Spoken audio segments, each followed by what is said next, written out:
Kali ini menceritakan kasus yang banyak dibanding-bandingkan dengan film Orphan, di mana film itu menceritakan seorang anak perempuan yatim piatu yang diadopsi oleh sebuah keluarga.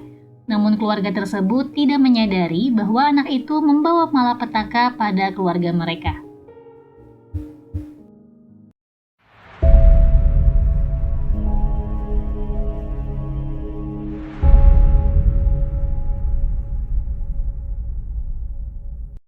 Kisah nyata ini terjadi pada keluarga Magua di wilayah Cotabato, Filipina.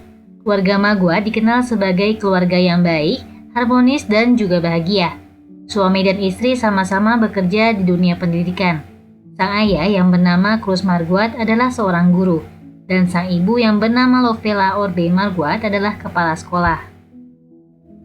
Mereka memiliki dua anak, yaitu Crizel Gwyn Marguat yang berumur 18 tahun dan Crizel Louise Marguat yang berumur 16 tahun. Gwyn dan Louise dikenal sangat baik di sekolah. Mereka pintar dan sangat populer. Gwyn memenangkan penghargaan kejuaraan bahasa Inggris dan Louise memiliki cita-cita untuk menjadi seorang pengacara. Suatu hari, Gwyn berkunjung ke rumah kerabatnya dan berkenalan dengan seorang gadis yatim piatu bernama Jenny Sebiel yang berumur 17 tahun. Karena umur mereka hanya berjarak 1 tahun, mereka pun menjadi semakin akrab. Gwyn sangat peduli dan menganggap Jenny sebagai adik perempuannya sendiri.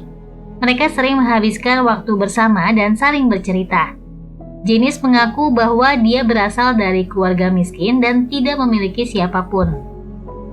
Gwyn yang merasa iba dengan Jenny karena hidup sebatang kara, berusaha meyakinkan kedua orang tuanya untuk mengizinkan Jenny tinggal bersama mereka dan menjadi bagian dari keluarga mereka. Keluarga Marguat yang pada dasarnya adalah keluarga yang sangat baik, dengan berbesar hati dan tulus menerima Jenny sebagai anak angkat di keluarga mereka pada Juli 2021.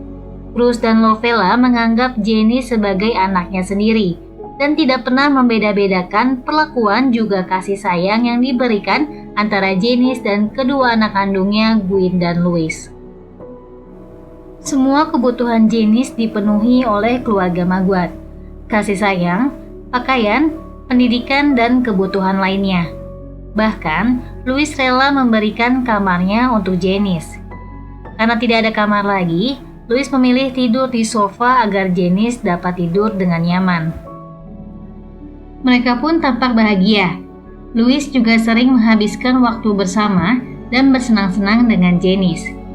Suatu hari di bulan Agustus 2021, keluarga Marguat kehilangan celengan yang mereka kumpulkan bersama, di mana celengan itu berisi 10.000 peso atau sekitar 2,8 juta rupiah.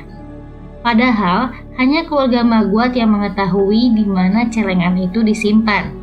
Tidak ada orang lain yang tahu. Keesokan harinya, Gwyn memergoki Jenny sedang memasukkan celengan itu ke dalam tasnya. Dan akhirnya Jenny pun mengaku bahwa dia yang mengambilnya. Gwyn kemudian meminta pada orang tuanya untuk memaafkan Jenny. Dan akhirnya Jenny pun dimaafkan. Sayangnya, balasan yang diberikan Jenny tidak sebanding dengan semua kebaikan yang sudah diberikan keluarga Marguat. Semua kebaikan itu dibalas dengan pengkhianatan dan rasa sakit yang luar biasa. Pada 10 Desember 2021, sekitar pukul 3 sore, ketika Cruz sedang berada di sekolah, dia mendapatkan telepon dari Jenny dan memberitahu bahwa rumah mereka telah didatangi perampok. Mendapat kabar itu, Cruz, ayah Gwyn dan Louise itu langsung kembali ke rumah. Sesampainya di rumah, dari luar, Cruz Marguat sudah melihat rumah dalam keadaan berantakan. Dia tidak bisa membuka pintu utama rumah mereka. Kemudian dia berlari ke belakang rumah dan masuk melalui pintu belakang. Namun betapa terkejutnya ketika Cruz melihat kedua anaknya, Gwyn dan Louise, dalam keadaan mengerikan dan sudah tidak bernyawa. Mayat Gwyn yang berlumuran dengan darah ditemui terbaring di luar kamar. Sedangkan tubuh Louise berada berdekatan dengan pintu masuk rumah mereka. Cruz juga menemukan pecahan kaca di mana-mana, palu dan juga pemukul baseball. Tubuh Gwyn sudah ditutupi selimut ketika Cruz menemukannya. dan tubuh keduanya dipenuhi dengan bekas tikaman dan pukulan. Cruz pun langsung mencari keberadaan Janice yang ia ketahui juga ada di dalam rumah. Namun betapa kagetnya Cruz saat melihat Janice dalam keadaan selamat, dengan rambut yang basah tampak seperti selesai mandi.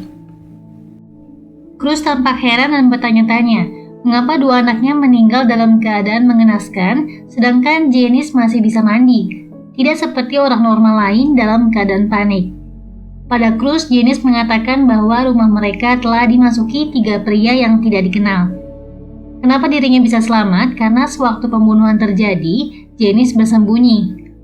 Mengingat dia adalah satu-satunya orang yang selamat dari kejadian itu, Janice diminta keterangan oleh polisi sebagai saksi. Pada polisi, Janice mengklaim bahwa ada 3 orang pria yang tidak dikenal mencoba merampok rumah mereka. Karena merasa ketakutan, Janice langsung berlari ke kamar, mengunci pintu dan bersembunyi di dalamnya. Diketahui belakangan ketika Janice bersembunyi di dalam kamarnya itu, dia sempat memposting sesuatu di Facebooknya. Janice meminta pertolongan melalui Facebook dengan menulis, "Teman-teman tolong bantu saya. Seseorang masuk ke rumah dan saya tidak ingin mati. Saya bersembunyi di dalam kamar." Polisi sempat menduga kemungkinan perampokan sebagai motif, karena lemari dibuka dan barang-barang pribadi ditemukan berserakan di dalam rumah. Polisi juga sempat mempercayai Janice karena yang dialami Gwen dan Louis dilakukan secara brutal dan keji yang seharusnya memang dilakukan oleh pria dewasa. Namun setelah dilakukan investigasi lebih lanjut, banyak ditemukan kejanggalan-kejanggalan dan kesaksian yang diberikan Janice tidak masuk akal. Hal pertama yang membuat mereka ragu adalah tindakan yang dilakukan terhadap korban, Gwen dan Louis. Tubuh mereka penuh dengan tusukan dan dihabisi secara brutal, yang menunjukkan kemarahan dari pelaku. Jika memang pelaku benar perampok, mereka tidak akan melakukan itu secara brutal. Yang kedua, walaupun banyak barang berserakan, tapi tidak ada barang yang hilang dari rumah itu. Dan petunjuk terbesar lainnya adalah senjata atau alat-alat yang digunakan pelaku adalah milik keluarga Maguad. Palu yang digunakan itu milik ayahnya, dan Cruz ingat bahwa dia menyimpan palu itu di tempat cucian, dan hanya orang rumah yang tahu. Sedangkan tongkat baseball itu milik Louis sendiri, dan dia menyimpannya di dalam kamar yang Janice tempati sekarang. Tidak mungkin ada orang lain yang masuk dan sengaja mencari-cari alat tersebut, apalagi tongkat baseball disimpan di dalam kamar Louis, di mana Janice sedang bersembunyi. Polisi juga menemukan kantong plastik yang ternyata berisi baju dan pakaian dalam pria yang sudah dipenuhi noda darah. Karena banyak kejanggalan yang aneh itulah, polisi berusaha mendesak Janice untuk mengakui perbuatannya dan mencari tahu yang sebenarnya terjadi. Polisi kemudian mengusut kasus ini hingga akhirnya 6 hari kemudian pada 16 Desember 2021 lalu, barulah Janice membuat pengakuan bahwa kematian Gwen dan Louis adalah pembunuhan yang didalangi dirinya sendiri, dengan dibantu oleh 2 orang yang tidak disebutkan namanya. Setelah diusut, barulah ditemukan motif dari pembunuhan tersebut.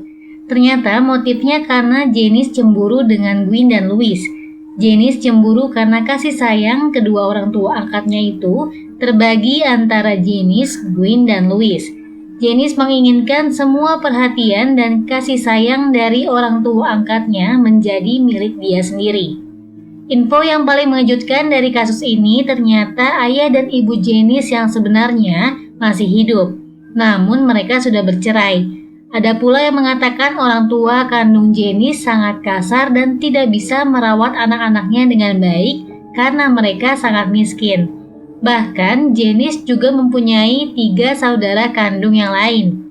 Namun tidak ada yang tahu kisah hidup dan latar belakang Janice sebenarnya. Karena masih di bawah umur, Janice akhirnya hanya akan diawasi oleh Departemen Kesejahteraan Sosial dan Pembangunan Filipina. Selain dirinya, ada 2 tersangka tambahan yang salah satunya adalah petugas gereja. Lovella, ibu kandung Gwen dan Louis, mengungkapkan kekecewaan atas proses hukum yang akhirnya menempatkan tersangka hanya di bawah pengawasan, karena alasan mereka masih di bawah umur. Dan kedua orang tua korban masih berharap para pelaku mendapatkan hukuman yang setimpal atas perbuatannya.